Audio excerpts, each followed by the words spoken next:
domain. Around the World in 80 Days, by Jules Verne. Translated by George Makepeace Towell. Chapter 21, in which the master of the Tankadere runs great risk of losing a reward of £200. This voyage of 800 miles was a perilous venture on a craft of 20 tons, and at that season of the year. The Chinese seas were usually boisterous, subject to terrible gales of wind, and especially during the equinoxes, and it was now early November. It would clearly have been to the master's advantage to carry his passengers to Yokohama, since he was paid a certain sum per day, but he would have been rash to attempt such a voyage, and it was imprudent even to attempt to reach Shanghai. But John Bunsby believed in the Tankadere, which rode on the waves like a seagull, and perhaps he was not wrong. Late in the day they passed through the capricious channels of Hong Kong, and the Tankadere, impelled by favorable winds, conducted herself admirably. "I do not need, pilot," said Phileas Fogg when they got into the open sea, "to advise you to use all possible speed." "Trust me, your honor. We are carrying all the sail the wind will let us. The poles would add nothing, and are only used when we are going into port." "It's your trade, not mine, pilot, and I confide in you." Phileas Fogg, with body erect and legs wide apart, standing like a sailor, gazed without staggering at the swelling waters. The young woman who was seated aft was profoundly affected as she looked out upon the ocean, darkening now with the twilight, on which she had ventured in so frail a vessel.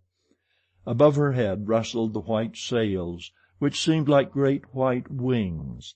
The boat, carried forward by the wind, seemed to be flying in the air. Night came. The moon was entering her first quarter, and her insufficient light would soon die out in the mist on the horizon. Clouds were rising from the east, and already overcast a part of the heavens. The pilot had hung out his lights, which was very necessary in these seas crowded with vessels bound landward, for collisions are not uncommon occurrences, and at the speed she was going the least shock would shatter the gallant little craft. Fix, seated in the bow, gave himself up to meditation. He kept apart from his fellow travelers, knowing Mr. Fogg's taciturn tastes. Besides, he did not quite like to talk to the man whose favors he had accepted. He was thinking, too, of the future. It seemed certain that Fogg would not stop at Yokohama, but would at once take the boat for San Francisco, and the vast extent of America would ensure him impunity and safety. Fogg's plan appeared to him the simplest in the world. Instead of sailing directly from England to the United States like a common villain, he had traversed 3/4 of the globe, so as to gain the American continent more surely, and there, after throwing the police off his track, he would quietly enjoy himself with the fortune stolen from the bank. But once in the United States, what should he, Fix, do?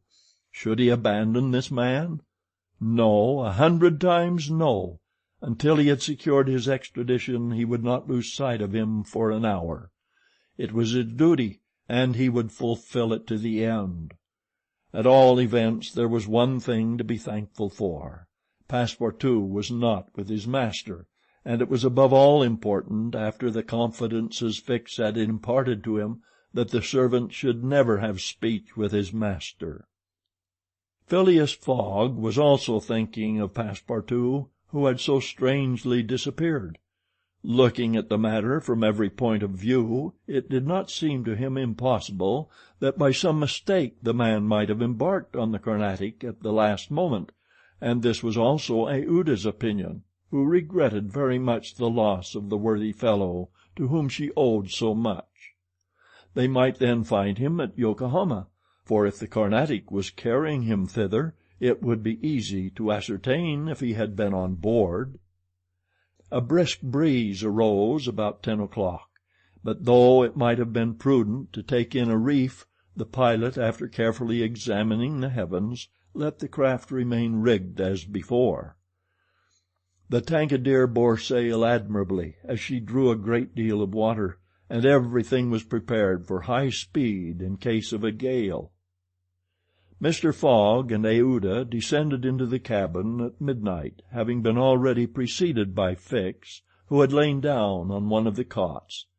The pilot and crew remained on deck all night.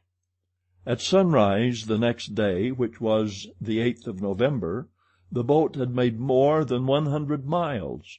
The log indicated a mean speed of between 8 and 9 miles.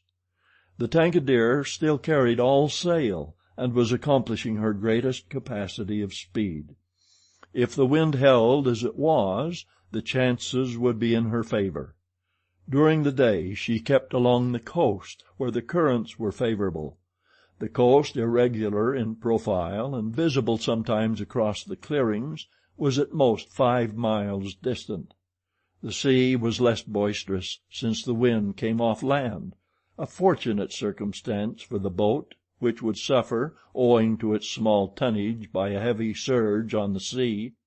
The breeze subsided a little towards noon, and set in from the southwest.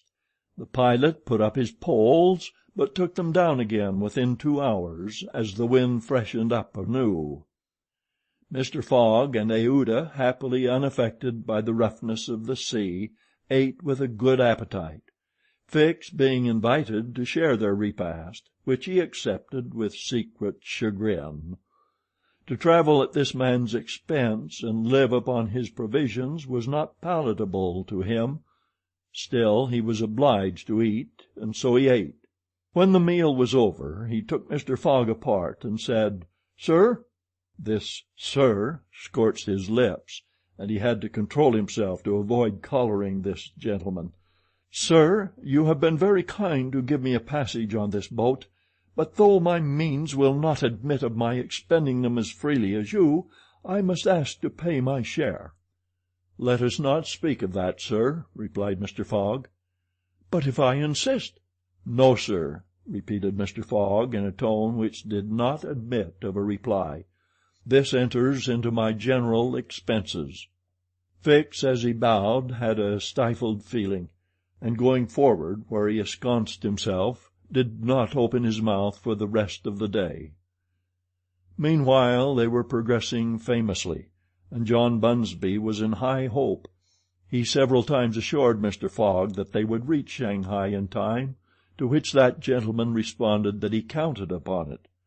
The crew set to work in good earnest, inspired by the reward to be gained. There was not a sheet which was not tightened, not a sail which was not vigorously hoisted, not a lurch could be charged to the man at the helm. They worked as desperately as if they were contesting in a royal yacht regatta. By evening the logs showed that 220 miles had been accomplished from Hong Kong, and Mr. Fogg might hope that he would be able to reach Yokohama without recording any delay in his journal, in which case the many misadventures which had overtaken him since he left London would not seriously affect his journey. The Tankadere entered the Straits of Fokien, which separate the island of Formosa from the Chinese coast, in the small hours of the night, and crossed the Tropic of Cancer. The sea was very rough in the straits, full of eddies formed by the counter-currents, and the chopping waves broke her course, whilst it became very difficult to stand on deck. At daybreak the wind began to blow hard again, and the heavens seemed to predict a gale. The barometer announced a speedy change, the mercury rising and falling capriciously. The sea also, in the southeast, raised long surges, which indicated a tempest.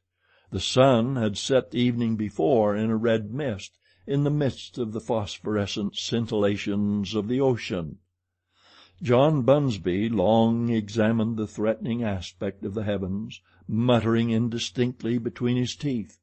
At last he said in a low voice to Mr. Fogg, "Shall I speak out to your honor?"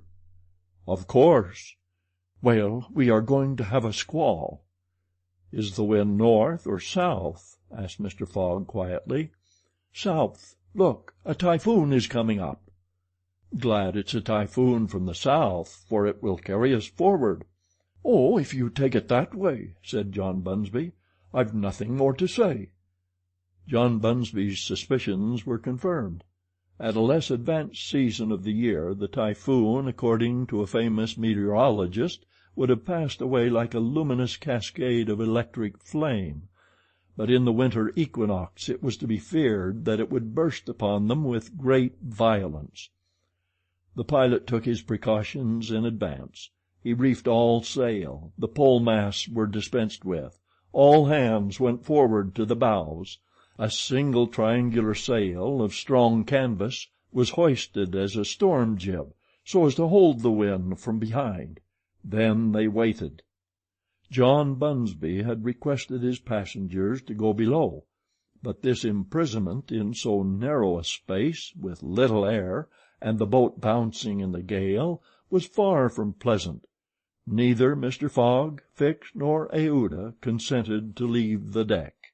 The storm of rain and wind descended upon them towards 8 o'clock, but with its bit of sail the Tangier was lifted like a feather by a wind, an idea of whose violence can scarcely be given. To compare her speed to 4 times that of a locomotive going on full steam would be below the truth. The boat scudded thus northward during the whole day, borne on by monstrous waves, preserving always, fortunately, a speed equal to theirs. 20 times she seemed almost to be submerged by these mountains of water which rose behind her, but the adroit management of the pilot saved her.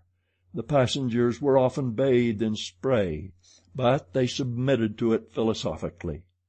Fix cursed it, no doubt, but Aouda, with her eyes fastened upon her protector, whose coolness amazed her, showed herself worthy of him, and bravely weathered the storm.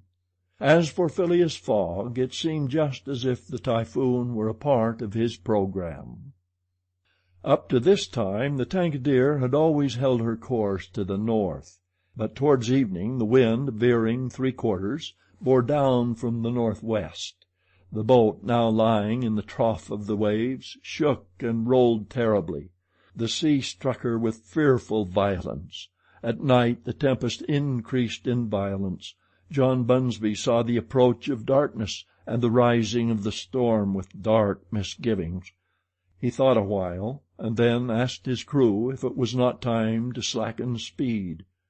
After a consultation he approached Mr. Fogg and said, "I think, your honor, that we should do well to make for one of the ports on the coast." "I think so too." "Ah," said the pilot, "but which one?" "I know of but one," returned Mr. Fogg tranquilly. "And that is?" "Shanghai." The pilot at first did not seem to comprehend. He could scarcely realize so much determination and tenacity. Then he cried, "Well, yes, your honor is right. To Shanghai." So the Tangier kept steadily on her northward track. The night was really terrible. It would be a miracle if the craft did not founder. Twice it could have been all over with her if the crew had not been constantly on the watch. Aouda was exhausted, but did not utter a complaint. More than once Mr. Fogg rushed to protect her from the violence of the waves. Day reappeared. The tempest still raged with undiminished fury, but the wind now returned to the southeast. It was a favorable change, and the Tangier again bounded forward on this mountainous sea, though the waves crossed each other and imparted shocks and countershocks which would have crushed a craft less solidly built. From time to time the coast was visible through the broken mist, but no vessel was in sight. The Tangier was alone upon the sea. There were some signs of a calm at noon, and these became more distinct as the sun descended toward the horizon. The tempest had been as brief as terrific. The passengers, thoroughly exhausted, could now eat a little and take some repose. The night was comparatively quiet. Some of the sails were again hoisted, and the speed of the boat was very good. The next morning at dawn they espied the coast, and John Bunsby was able to assert that they were not 100 miles from Shanghai. 100 miles, and only 1 day to traverse them. That very evening Mr. Fogg was due at Shanghai if he did not wish to miss the steamer to Yokohama. Had there been no storm, during which several hours were lost, they would be at this moment within 30 miles of their destination. The wind grew decidedly calmer, and happily the sea fell with it. All sails were now hoisted, and at noon the Tankadeer was within 45 miles of Shanghai. There remained yet 6 hours in which to accomplish that distance. All on board feared that it could not be done, and every one, Phileas Fogg no doubt excepted, felt his heart beat with impatience.